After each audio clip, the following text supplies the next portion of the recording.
श्री शिवा नमस्तुभ्यम। ओम नमः शिवाय। आप सभी का स्वागत है आपके अपने YouTube चैनल पर।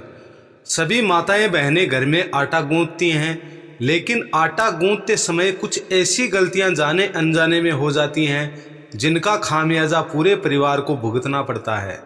उस महिला का वैवाहिक जीवन कष्टों से भर जाता है, क्योंकि पुराने समय में हमारी दादी नानी जब भी आटा गूंथती थी तो कुछ नियमों का पालन अवश्य करती थी, लेकिन वर्तमान समय में माताओं बहनों को इन चीज़ों का पता नहीं है, इसलिए घर में बीमारियां डेरा डाल देती हैं।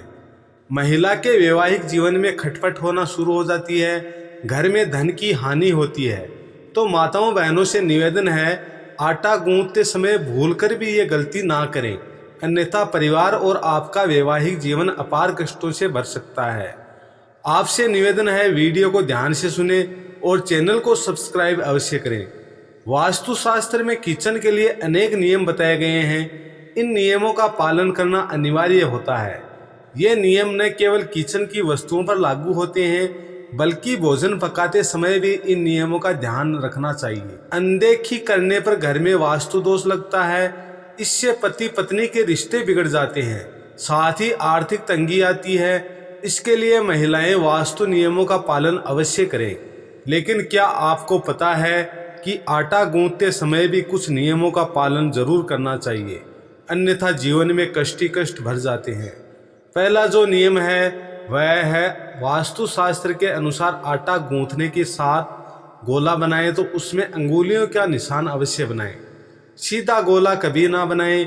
अगर ऐसा नहीं करती हैं तो गोले से बनी रोटियां खाने वालों को पितृ दोष लगता है और गोले को सनातन धर्म में पिंडदान माना जाता है। पिंडदान के समय चावल के आटे को गूंथकर गोला बनाया जाता है और उसे पिंडदान किया जाता है। इसके लिए आटा गूंथने के बाद माताएं बहनें उस गूंथे हुए आटे को अंगुलियों के निशान अवश्य छाप दें।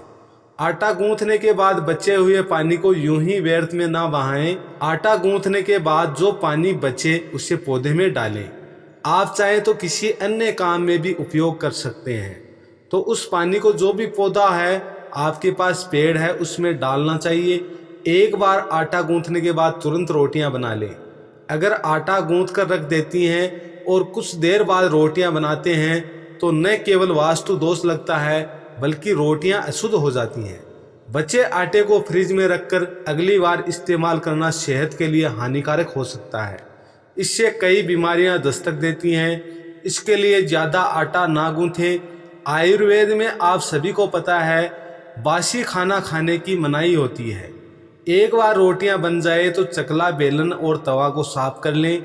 चकला बेलन को गंदा नहीं रखना चाहिए। रोजाना इस्तेमाल के बाद अन्य बर्तनों की तरह चकला बेलन और तवे को भी धोना चाहिए।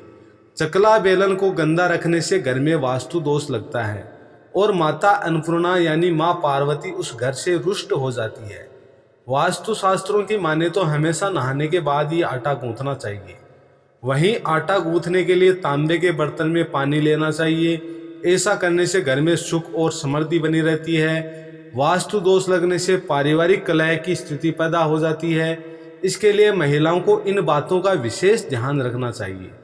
आटा गूंथने के बाद गूंथे हुए आटे को ढककर रखें। खुले में गूंथा आटा रखने से उस आटे में नकारात्मक शक्ति प्रवेश कर सकती है और फिर उस आटे से बनी रोटियां खाने वाले व्यक्तियों के शरीर में नकारात्मक ऊर्जा प्रवेश कर जाती है, जिससे जीवन में अपार कष्ट झेलने पड़ सकते हैं। तो सभी माताओं बहनों से निवेदन है, जब भी आप आटा गूंथे तो वास्तुशास्त्र के बताए नियमों के अनुसार गूंथे और फिर देखना, ना तो आपके घर में बीमारी रहेगी, ना ही आपके घर में नकारात्मक ऊर्जा रहेगी और ना आपके वैवाहिक जीवन में किसी प्रकार का तनाव या मनमुटाव रहेगा। बस आपको वास्तुशास्त्र के नियमों के अनुसार आटा गूंथना है और उसी की रोटियां बनानी है।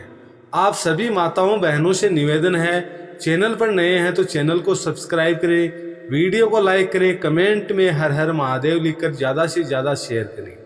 ओम नमः शिवाय। श्री शिवा नमस्तुभ्यम।